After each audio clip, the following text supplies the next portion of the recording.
दाम्पत्य जीवन में किसी समस्या थिले पूर्वर जो माने बाहागर स्थिर होकर भांगी जाइए से क्षेत्र में विवाह स्थिर होगा मांगल्य कार्य होबार जोग रही किसी जमी भूमि क्रय करार अपॉर्चुनिटी आपन को मिल से भाव में पितांकर किसी स्वास्थ्यगत समस्या थिले बा बापा सहित किसी कथा को नहीं मन मुताबक बा मनमान्यता थिले ताहा दूरीभूत है। पितृस्थानीय व्यक्तिविशेष कका हूँ दादा हूँ बड़ बापा हूँ बा आपणकर मामू हूँ बड़ भाई हूँ मौसा पीयूषा हूँ सहित किसी पूर्व रिलेसन रे व्यतिक्रम होते किसी कथा को नहीं मनमान्यता थिले ताहा दूरीभूत है।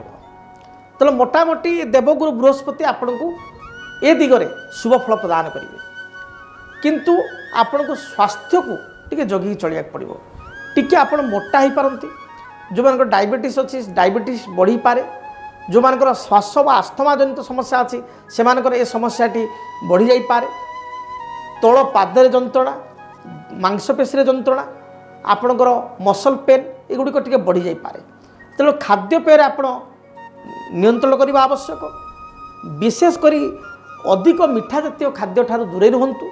अधिक लुण बा तेल जातीय खाद्य ठारू दूरे रुहतु देखिए स्थिति बा स्वास्थ्य भल रहिबो।